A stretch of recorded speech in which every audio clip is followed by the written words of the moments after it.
It's time for CBJ in 30, presented by Telhio Credit Union. Find us on SoundCloud, Apple Podcasts, Spotify, Google Play Music, YouTube, and TuneIn. The easiest thing to do is tell Alexa or Siri to play CBJ in 30. Here's your host, Bob McElligott. It is Valentine's Day, and I would say happy Valentine's Day, but I'm just not very happy today, as it turns out, and I'll tell you why.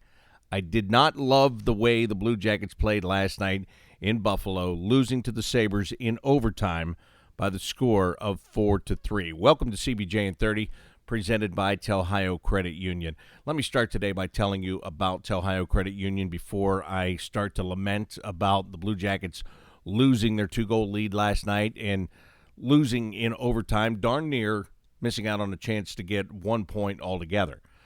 But Telhio Credit Union, how often do you sit and think about your money? How often do you think about whether you have the right checking account, whether you have the right savings account, whether you have your money at the right financial institution? How often do you think about the possibility of consolidating your credit card debt? How often do you think about maybe starting a small business and where to get the help to make that happen? Well, if these are things that you haven't thought about and maybe you feel you should think about, or if they are things that you have been thinking about, then you need to talk to the fine people at Telhio Credit Union. And you can do that in a number of ways. You can do it right now from wherever you are just by having access to the internet. Go to their website at telhio.org. You'll be able to surf through all of the information right there. Find out why you should join a credit union. Find out about all of the great services that Telhio Credit Union can provide to you. It's all right there in front of you, literally at your fingertips. And if you would like to ask somebody some questions about that information, or if there's one piece of information that you cannot find on your own, during business hours, there is a live chat option on the right side of your screen. Just go to that, and you will be able to get the answers to those questions just like that.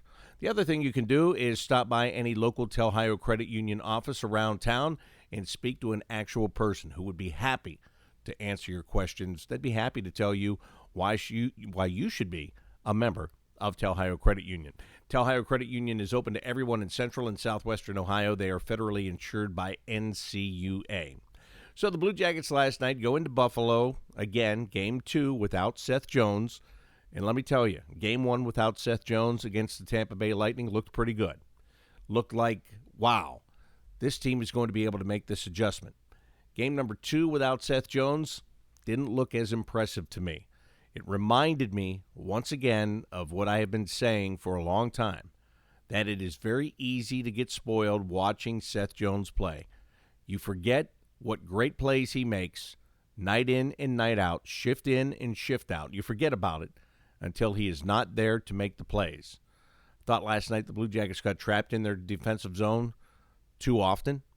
They had a hard time breaking out of the zone. They didn't have the same kind of reads. They didn't have as many passes taken away, cross-ice passes taken away, and that's because they're missing Seth Jones. But we can sit here and lament over that loss, and it's not going to do a darn thing. He had ankle surgery. It is 8 to 10 weeks. That's it. He is not coming over the horizon on a horse to the rescue. All right? So the other guys have got to figure it out. They've got to find a way, as we always say, find a way to get better in the defensive zone. Get back to what you were against the Tampa Bay Lightning, not what you were doing against the Buffalo Sabres. But the Blue Jackets get out to the early lead last night. In fact, they built themselves a 2-goal lead. They get 1 goal late in the first period. They get the second goal early in the second period, and things were looking pretty good. And then near the end of the second period, they give up a goal to Jack Eichel. And now there is life that is breathed into the Buffalo Sabres. I'm not saying that the Sabres would have been definitely out of the game if they were down 2-0 going into the third, but I will say that they wouldn't have had a shot in the arm when it came to momentum and adrenaline. And then the Blue Jackets go out, and of all people, Nick Foligno takes a bad penalty early in the third period, and Victor Olofsson, who had just returned to the lineup for the Buffalo Sabres for the first time since January 2nd, a guy that in his rookie campaign came in with 16 goals on the year. He left the game with 18 goals on the year. He gets the power play goal that ties the game. He He winds up getting the game winner in overtime. And for the second time in 12 days, the Buffalo Sabres beat the Blue Jackets in overtime in Buffalo. Very frustrating loss for the Blue Jackets. The opportunity to get the second point really hurt, but they almost didn't have the 1 point. They almost didn't have the first point, the only point. They had a rally with a minute and 13 seconds left in regulation. Marcus Nudavara stepped up, got around Jack Eichel, got into a position to take a pass from the right wing circle and tuck it into the net and tie the game. Had that not happened, the Blue Jackets wouldn't have even gotten a point.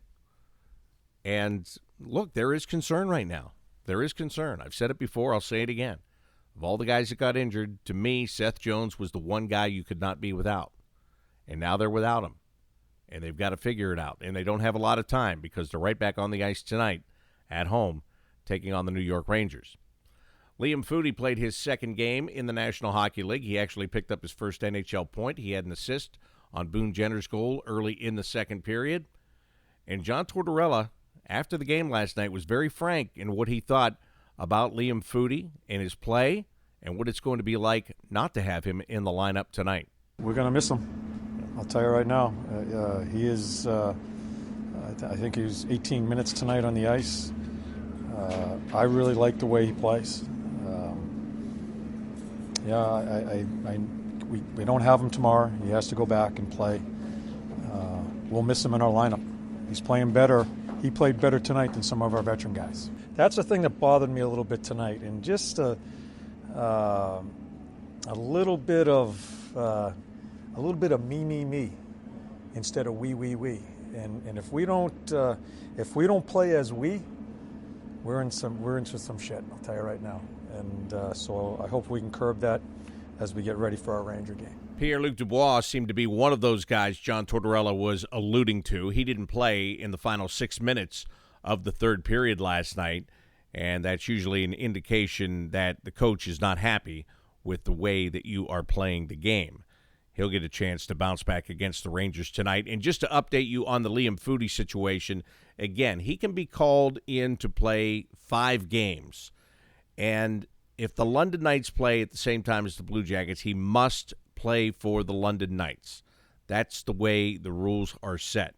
That's why he had to go back after Monday's game, and he played for London. Then he comes up here last night. He plays here, but the London Knights have a game tonight, so the Blue Jackets will be without the services of Liam Foudy. And again, they can only use him up to 3 more times, and then the clock runs out, and he has to spend the rest of the year with the Knights in the Ontario Hockey League.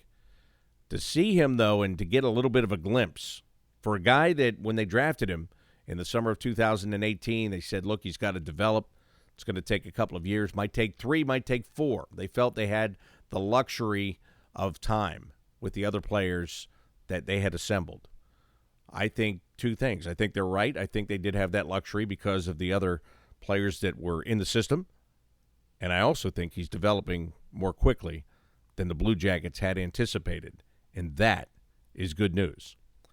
Blue Jackets tonight play the New York Rangers, 7 o'clock at Nationwide Arena. Valentine's Day, bring your sweetheart. Lots of great stuff going on. You want to find out all about it, just go to bluejackets.com. You can also get your tickets at the very same place.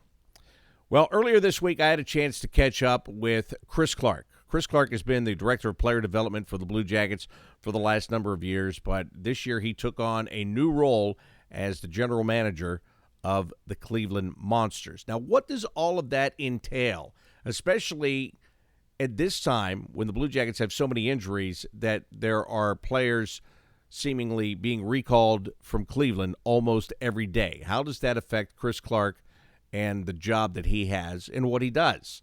Well, I've got all the answers for you right now. Chris, you've been the player development director here for many years, but at what point were you approached during the offseason and asked about taking over the responsibilities as the general manager of the Cleveland Monsters? I think it was a little bit before June, kind of before the draft timetable. We were just having some discussions about next year, and we were talking about the draft and different things and player personnel and everything, and they asked me if I'd like to fill that role because it would be more responsibility, obviously, a little more travel at times. They just asked me if I was up for it, and obviously the answer was yes. Did you think about that prior to that conversation? I mean, I guess you get to a point. We all get to a point in our careers where you kind of hit a ceiling and you're wondering where's the next challenge or how can I get more responsibility. Was that something that had crossed your mind? It does, and it doesn't. You know, I love my job, love working with the young guys because it's fulfilling at times. It's frustrating at times, but it's like having kids.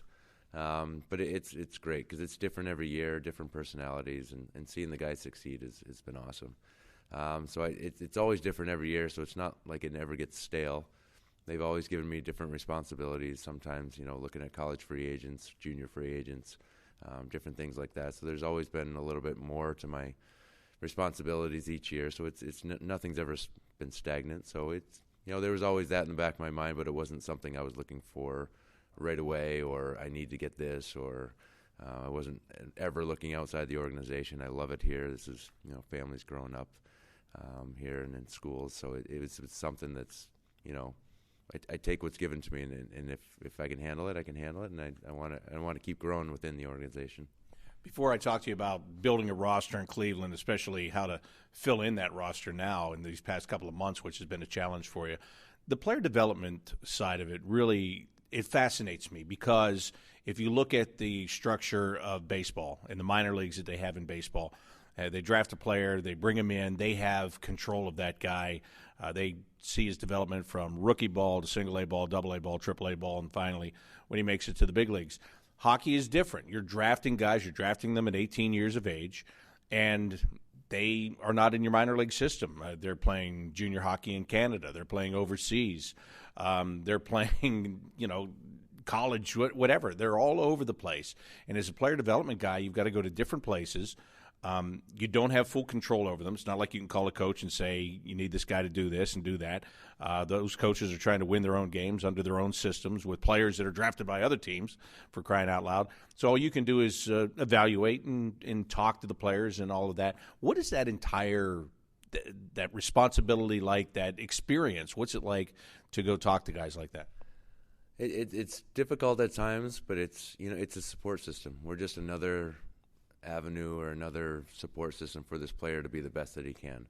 I think the first thing I did when I first got the job is contact the coaches and introduce myself. Some I had some relationships with, some I didn't, and I wanted them to be able to trust me that I'm not coming in there to tell the player something different than they are. So I always talk to the coach before I talk to the player after a game. Hey, how can I help you? What's you need to work on? What can I reinforce? Because sometimes a player will get almost like a parent. You kind of tune them out a little bit. But if I come in and say the exact same thing, then they're like, oh, well, maybe I should be doing that. So I don't want to come in and say something different because the coach is there 100% of the time with the player. He knows them inside and out. Then you got their parents, they got their agent, they got their girlfriend, they got their buddies. Everybody's telling something different. So if I come in and say something completely different than that, it's just confusing for the player. So I want to be there as more of a support system for the coaching staff, and I'll lend my own 2 cents that has nothing to do with their X's and O's and what they're doing with their team. If it's, hey, how are you doing? Are you eating right? How's your nutrition?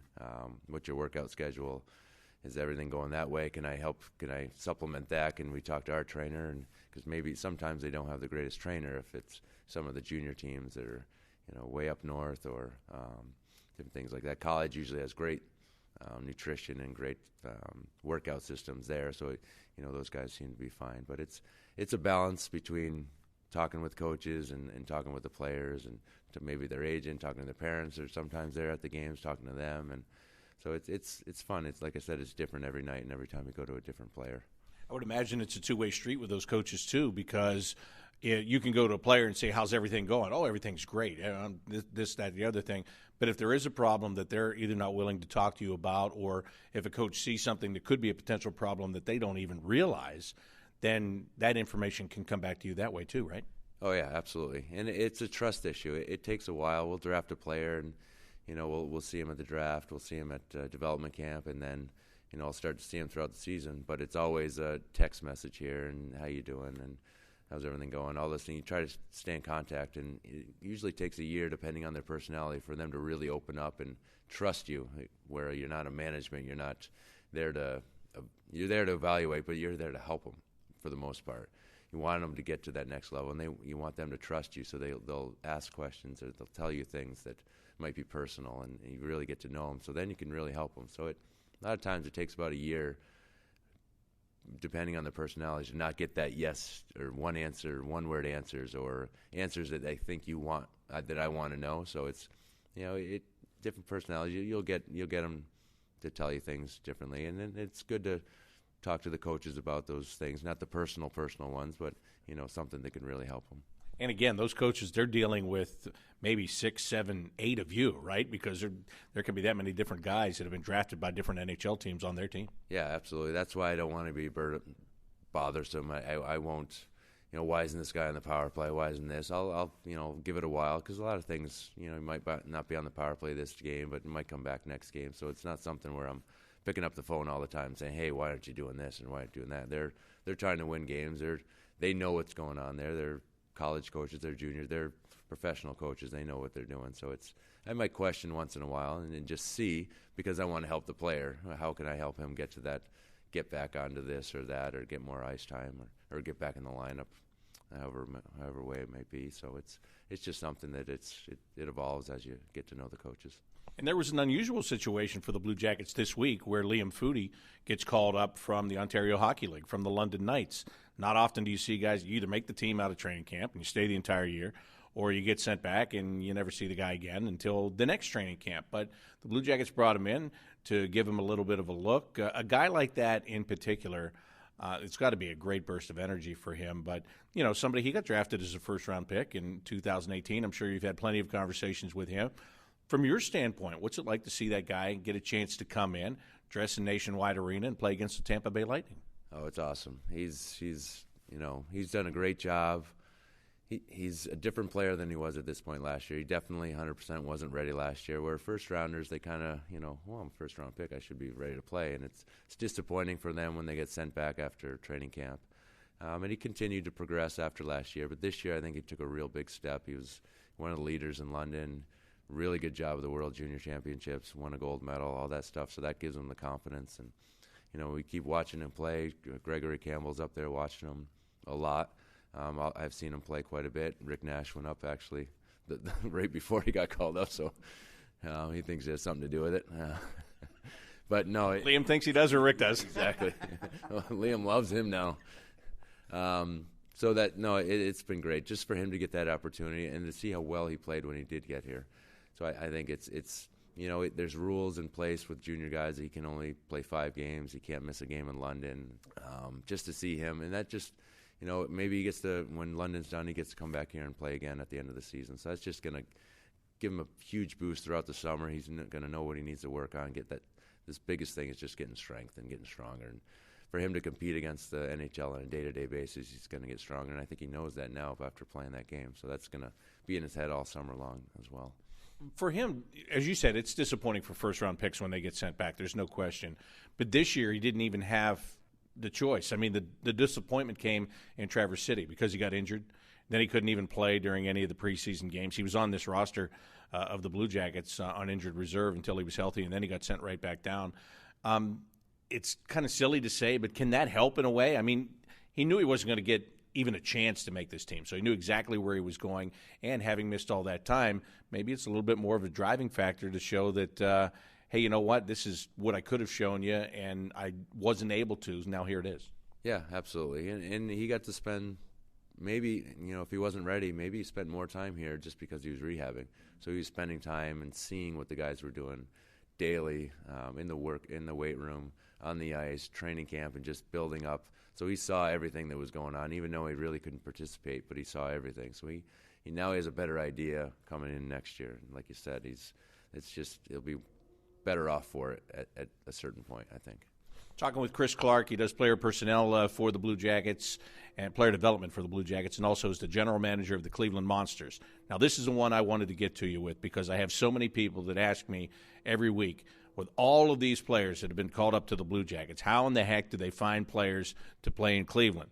Before we get to that thing in particular, all these guys that you've seen that started the year in the American Hockey League, they've had a chance to come up here. Maybe they've gotten a chance to stay. Maybe they've been up and down like Kevin Stenlund has been here recently. you see them all the time, you talk to them all the time, you work with them all the time. Were there any surprises for you of guys that have come up here and performed maybe a little bit better than you thought they might in the early part of their career? Yeah, I think so. I think there's been a couple. We got down in the depth where a lot of seasons you end up calling the same guy up over and over, but you don't get that, depth where we need the fifth forward or whatever it is. And I think Gerby's come a long way. He didn't surprise some people, but I really got to know him and watching him last year. But he has come off 2 major surgeries over the summer. So I thought he was a really good player last year. Just a step slow, but his hands and the way he thinks and all that stuff were NHL quality. And obviously he's played NHL games before. But I didn't realize now that he's up to full strength and full go and how good he has been. And, Torts, he loves him. He wants to put him out there all the time. And just his compete level, I knew that, but I didn't know he could keep up with it at the NHL level.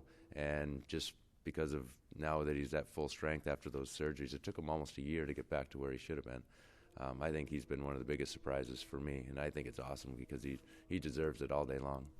And as a general manager of an American Hockey League team, when you have a Nathan Gerby, when he's there and he understands his role in the minors, which is to be the captain, to be the leader, you're not just trying to win games. You're also, part of your job is to develop young guys and teach them how to be a pro and how to get ready to play in the National Hockey League. What kind of a luxury is it for you to have a player like Nathan Gerby who's actually in the battle and he's on the ice and he's in the dressing room and he's there every day, to have a guy like that on your side? It's awesome. We had guys like that in the past with Craig and Cyphers. They're an extension of the coaching staff. When the coaches come in and they say what they need to say, players might think right or wrong or whatever, but if you have that backing of the leadership group, then it solidifies it. Well, guys, we got to do this because we're a team and we got to get going. So, and to see, Gerby's in there, Dalpe when he was healthy, Simpson, all those guys are the guys in the weight room. These guys have played NHL games, so all of our young guys are seeing that. They're doing that in the minors. They're the first guys in, last guys off the ice, all that stuff. So they're showing them exactly how it needs to be done to be a pro. And I think it's goals and assists are one thing, but the second half of that is what those guys do when we're not looking, when they're just there with the guys, and I think they do a tremendous job. All right, so all these holes have been put into your roster in Cleveland with the injuries here in Columbus, and you have found a way to kind of patch it up every single time it happens. Tell me about the process of how you go about finding players. Everybody in Cleveland at the start of the year is on either an American Hockey League contract or a two-way American Hockey League, National Hockey League contract with the Blue Jackets. But once you start to shift guys around, you've got to go out and find players. What's the first thing you do when you have a hole in your roster? Well, we had in the beginning of the year, we had extra guys. We had 18 forwards at one time. So as the season progressed, we sent 3 guys down to we use Jacksonville as our East Coast. We don't have an affiliate, but you're allowed to send players anywhere. So we had a relationship with the coach, general manager down there. So we sent 3 or 4 guys there at different times of the year just to play games because we don't want them sitting there. They can play. They're 100% American League players, but at times we have veteran rules, and at times we have too many players, so we want them playing games. You can't just have them sitting in practice. Talk about the veteran rules, if you will. I mean, I spent 10 years in that league. I get it, but for the regular person, they that might be something that jumps out. The American League wants to keep it a young league. They want to keep it the next generation. They don't want to turn it into a 30-year-old league. It's supposed to be the AA affiliate or the AAA affiliate to the Blue Jackets. So for the most part, you can have 5 veterans playing. You can have as many as you want on your roster, but only 5 can play at a time that have played 260 games or less at the start of the season. So they can go over it during the season, but they're considered a non-veteran if they've 260 or less. And you can have an exempt veteran to make it even more complicated that plays 320 or less. So you basically have 6 guys that are older veteran guys. So we had a little bit of a problem. Not a problem, but we had to rotate a couple of guys here and there at the beginning of the year because I think we had 8 of those guys that kind of fit into that category. But with the young guys and sending them to the East Coast League, we want them playing games. So if they can play 3 games in 3 nights, while we don't have any games, you send them there. And as the injuries started coming, we're calling guys up and filling the holes that we had with our own players. And then we get to a point where there's none of our own players left. And it was actually a great exercise for me. And it's if you really look at it, there's 5 or 6 teams within 3 hours of Cleveland that are East Coast League teams, and a lot of those teams are affiliated with an American League team or an NHL team, and they have their affiliated players. But basically, half the rosters are free agents, and they're allowed to go anywhere. And some are free agents by choice, and some because now they're a free agent for any team that needs a player. If they're good enough, they might be able to play in any team instead of one. Some teams are free agents because of whatever reasons.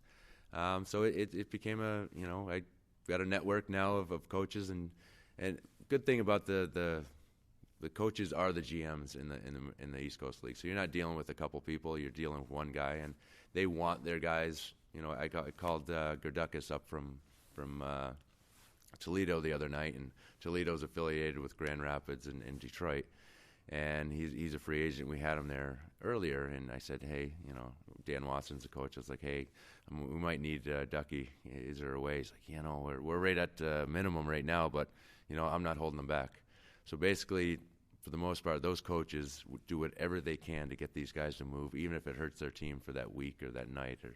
And they actually played shorthanded while we had Gerdukas, so we couldn't play shorthanded. So it's great to talk to these East Coast League coaches, because their main goal is obviously to win games, but they want these guys, especially the guys that can, because a lot of those guys just never had the opportunity to play in the American League, and they need that foot in the door, and then all of a sudden they're getting contracts and making careers out of it, and maybe even playing NHL games. So, I think it's been great. We've used Wheeling, we've used Toledo, I've talked to Cincinnati, I've talked to Indy Fuel. Fort Wayne we've used guys from, so it's just been, I got a Rolodex full of coaches, GMs now. It's been great, and I had to do it all within a couple weeks. And the reason that those teams will go shorthanded like that is because they're recruiting players. It's almost like college for them. You mentioned Dan Watson. He's a former Blue Jackets property. He played in Syracuse back when the organization first started, so I know him really well. He's a great guy, and you've got to be, because you've got to recruit. Like in the summertime, if you're working in the ECHL, you've got to put together a team. And one of the things that will attract players, and especially good players, is if you're not under contract with somebody, we will get an opportunity for you, like this situation, and that's why guys will come and play. So it's really important for those coaches to kind of have that carrot that they can give, especially if they want to get a pretty good free agent. That's 100% correct. I didn't realize that. I kind of did. But going into it now, I really realize it, because, like you said, these coaches are the GM. So all summer long, they're calling guys like, hey, I got a contract for you. You want to come play for us? And for them to say, I have a relationship with Cleveland, I have a relationship with Grand Rapids, I've put these guys here, and that's how they get those guys in, just like you're saying. And they might be able to even get them in a training camp even if it's a couple of days. Yeah, absolutely. They've got a favor to use. They're like, hey, you mind if this guy might be something you might want to use later on? Can you come to your training camp? And it's 100%, because sometimes we need guys to fill in. So it's been a great exercise for me, just connecting and learning everything. And it didn't happen over a season. It happened within a month. And there's times that I was up after midnight contacting guys. I was like, I get a phone call from our trainer that's, out. They were in Chicago, so an hour different, but he didn't find out because the guy was at the hospital. So I couldn't make a lot of this stuff up. And, there was a time, 2 weeks, where it was either a player on Cleveland or a player in Columbus getting injured or sick. So it was something every single game. Something was going on. It was just crazy. Talking with Chris Clark, player development director and the general manager for the Cleveland Monsters. One of my favorite, well, to me, it's a trivia question. Who was the captain of the Washington Capitals prior to Alexander Ovechkin? You are the answer. And before I let you go today, I want to ask you about Ovechkin, having played with him as a teammate. He's obviously doing great things. Big season once again, getting the big goal numbers. It's being talked about. Will he catch Wayne Gretzky and with career numbers and all that stuff? When you watch him, he was a young guy when you played with him, obviously. As you've watched him develop, and I guess mature would be the word, how much different of a player is he today from the player he was when you left Washington to come to the Blue Jackets? Just seeing, I'll make it a point of seeing him when he comes into town and talking to him, and just seeing his personality now compared to, it was the first 5 years, so it was basically 19 to 23 that I played with him, 24. His personality is completely different. You know, all my kids will be there, and he'll talk to them. He'll take the time. He's not just, you know, signing an autograph, running out the door like he was when he was younger. Just he's matured that way. You know, he's married, got a baby. So I think that maturity is definitely, you know, got onto the ice as well. He's become a leader of that team. He was captain, you know, when I left, but I think he's matured into that leadership role. Just talking to other guys and the coaches there, he's really done a lot to embrace it. Not just not just being the captain on the ice, but he's being the captain in the community and doing all those other things. And you know, there's nothing stopping him now. It's crazy the way that he can perform at that level. And I always said it, even when I played with him. Everybody knew who he was after a couple of years. Everybody knew what he was going to do, and he can still do it. That's what makes a really good player. You know, you can be a really good player for a year, and then now everybody knows who you are. But he's been a really good player for 15 years, and he does different things, but you know where he is on the ice, and you know I'm going to cover him, but he'll still get around you. He'll still go through you. He'll still go over you. But it's just amazing what he can do. Yeah, and you know he's going to one-time a power play shot from the left wing circle, but good luck in stopping it still. Yeah, exactly. And it's just placement. A lot of guys have really hard shots, and a lot of guys will shoot from the exact same spot.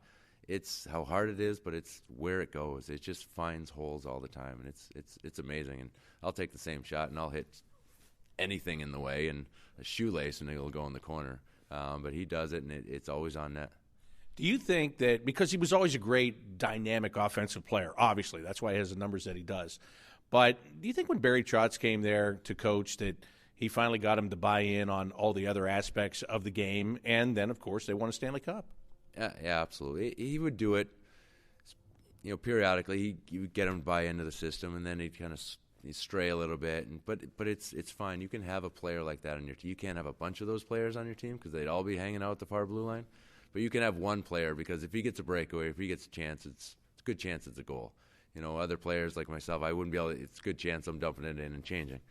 But you can have players like that can take chances, and coaches are fine with that. But I think if you really want a championship team, you can't have guys on their own page. And I think he really bought in, and I think Trotz did a really good job of really, you know, we have a special team here. If we can get you to do just this or whatever he was telling them. And he did. And, you know, it's you know, you only have a window sometimes to have championship teams because guys get older in free agency, and everybody wants to make their money. So to get those special players to buy in is you know, that's what ends up in the championships. Chris, thank you so much. I appreciate that insight and all of the information that you've been able to bring to the fans here today. And I hope you get to stay off the phone a little bit. Not looking good, but I hope that you get to quit making so many calls to the ECHL and looking for players in Cleveland. Well, I'm doing it right now because we're at our minimum with D, and we're going on a road trip. So I'm just putting the calls out this week just to see who's available and if any teams are in that area, because sometimes it's a drive. Sometimes these guys are driving to where they're going because it's not these small cities. It'll take twice as long to fly. So, you know, that's something I got. Fingers crossed I won't have to use it, but you never know. That is Chris Clark, Blue Jackets Player Development Director and the General Manager of the Cleveland Monsters. The Blue Jackets at Nationwide Arena tonight to take on the New York Rangers. The puck drops at 7 o'clock this evening. Our pregame coverage starts at 6:30 on the Blue Jackets radio network, and that includes the flagship station 97.1 The Fan in Columbus. Also, you can hear us on stations throughout Ohio, and we have a couple in West Virginia as well. You can also get the game through your phone by going to the Blue Jackets app or the NHL app. You can get it online at bluejackets.com. And if you're listening to Sirius XM radio tonight, we are on the main NHL radio channel, which is Channel 91. Blue Jackets and the Rangers at Nationwide Arena. The Blue Jackets looking for 2 points on home ice, points they need to maintain their position in the Metropolitan Division and in the Eastern Conference wildcard race. That's going to do it for today's CBJ in 30, presented by Tel Ohio Credit Union. I'm Bob McElligott saying so long.